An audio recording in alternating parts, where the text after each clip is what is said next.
The basic intention of doing this small video clip is to read out uh, a beautiful incident regarding the presentation and unveiling of portrait of Mahatma Gandhi.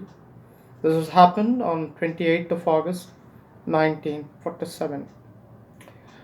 This is itself the incident which I'm going to read it out. It happened in the Constitutional Hall, and really this deserves to be heard because of the best known reasons. Well, then the president, Dr. Rajendra Prasad, starts the whole process. He calls upon Mr. Patani. Mr. A.P. Patani, he represents from the Western Indian states. It's a happy privilege to place the following motion before the House. Resolved that the Constituent Assembly of India do accept the portrait of Mahatma Gandhi by Sir Ostwald Birkly, bequeathed to the nation by Sri Prabha Shankar Putani.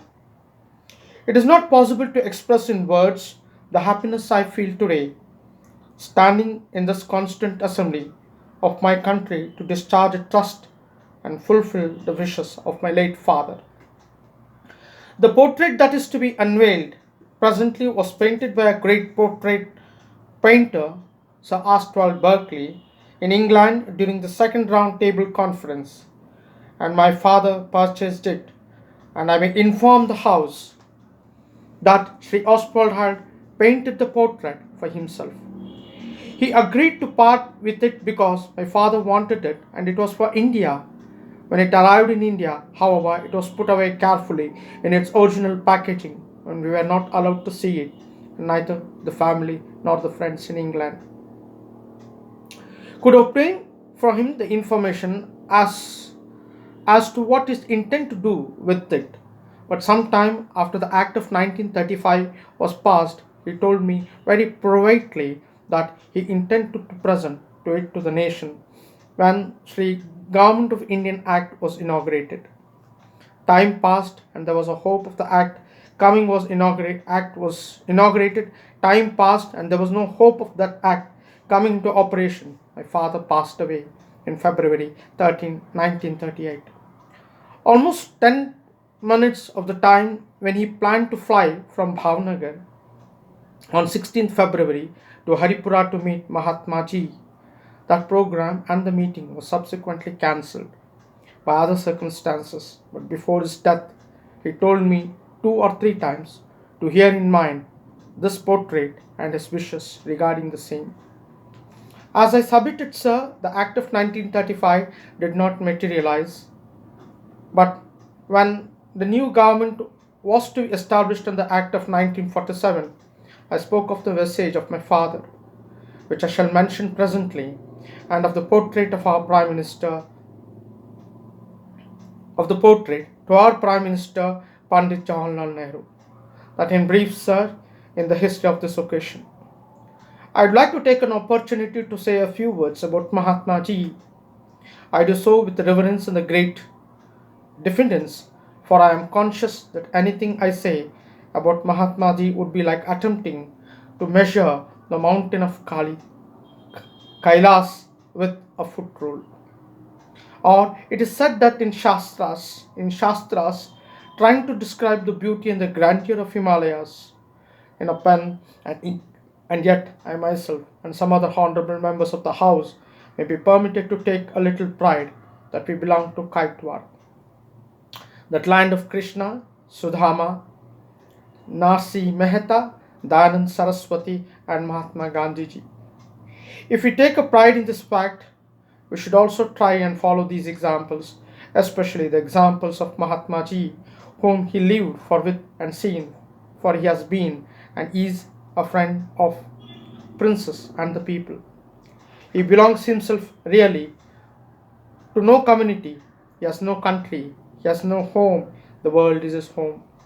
And mankind has across all the distinctions and loud hall for honest, upright, and God fearing, and I was on high plane of the spirit and attracted my father and made him a humble follower of Mahatma Ji. It was a Bapu himself who told me that Sambandh, the English language, has no word like Sambandh. Beggar, when my father first wrote to him when he was in South Africa, this was, I believe, in the last century. The great facts of modern life and the facts of world history is that the Mahatma Ji discovered at the root of all the troubles, both in India and England, was the influence of foreign rule in the country. Having made his discovery, he set himself to solve it, and by leading out an unarmed revolt, he brought India to freedom. It is not for us all to make a success of this achievement, and for the, and that friend he has given us many nourishes everybody and led us to the better life. In conclusion, it was my father's wish that the picture should be delivered to the nation. In his own words, these were, "It is a portrait of saint who labored more than anyone else for peace and who preached non-violence, which is ultimately the only way in the human affairs." But sir, in the message I am to deliver, and there is the portrait. I have done my duty. I request that the portrait be unveiled. Later on, the President Dr. Rajendra Singh in his own hands unveiled the portrait with a large applause and cheers. Mr. President, honorable members, again Dr. Rajendra Prasad addressing the members. I am sure I am expressing a sense of gratefulness of all the members of the House of Mr. Patani for presenting which he has made to the House. There was a loud applause, and it was happy inspiration that the late Prabhashankar Patani, who have preserved this beautiful portrait for so many years, to be handed over to the nation on this auspicious occasion when India has got her freedom. And it is happy moment for all of us that we have lived to me this portrait unveiled and his house on this occasion. It would be a presumptuous on my part, particularly because I happen to be one of those fortunate many who have had the fortune and privilege to serve under Mahatma Gandhi for so many years. Cheers, and he says anything about the work which he accomplished. He came to us at the time when the country was looking for something which would help it out for difficulty. We had experienced a great sense of frustration which comes after the attempts made which have failed. The country has made many attempts to become free. It was looking for something that would give it necessary impetus above all. The kind of weapons which was enabled to win the freedom. Mahatma Gandhi opposed the spirit and gave the weapon of hands of people. And although we may not have come upon his expectation, we have at least succeeded under his guidance and inspiration in winning the freedom for which we have all been longing for so many years. It is not only in the field of politics, but there is hardly in any field in the life of the human being which has not been in some way or the other touched and brightened by Mahatma Gandhi. Again an applause, whether we go to the village slum or the city slum, or whether we go to the big palace or the rich millionaire or a big Maharaja, there is hardly any place which his influence has not been felt. And I felt very much indeed. The influences has been permeated our life to an extent which probably we do not ourselves quite appreciation and fully realize that the greatness of Mahatma lies in this.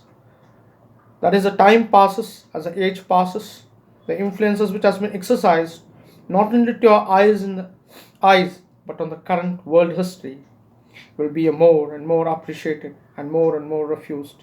Such men are not often easily born, and they come once in a easy in the history of world to turn the course, to change its current. And here is Mahatma Gandhi who is our privilege and a good fortune to serve under today, who has turned the current history of mankind, who has in his own lifetime seen how the works which have been started borne fruits and bearing more and more precious fruit every day. The miracles which he has wrought in our life, and so many would have been impossible for any of us to recount them all in a short speech.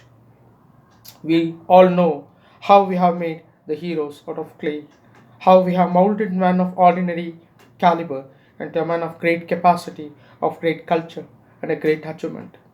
He has not only done that, he has created a nation as a whole part of every individual, a longing for the freedom, and also, in a way, his work fulfilled a long time.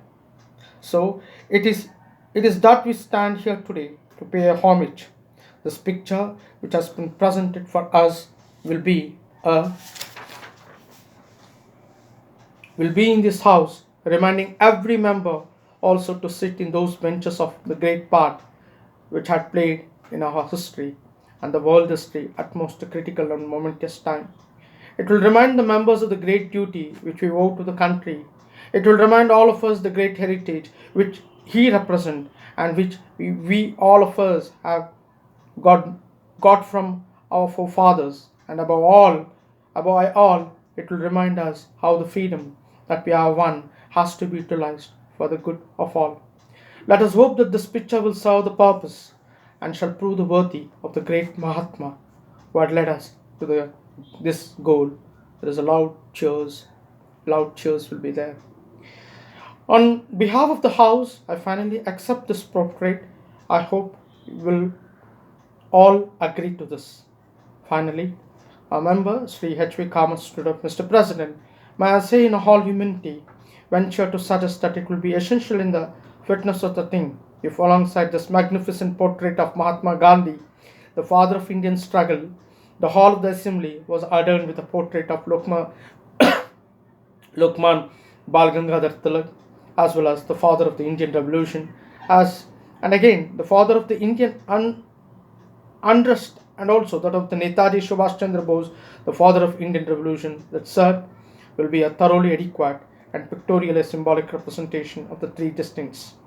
The three well marked stages of our struggle for the political emancipation. I have no doubt, sir, that this assembly will accept these portraits with joy and gratitude. Will you, sir, be good enough to permit the presentation of such portraits on a subsequent occasion?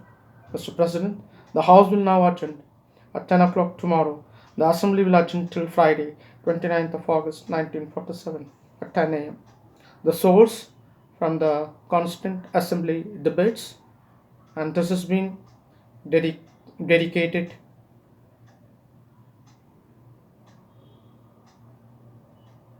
to my editor, ma'am, from Mysore. Thank you.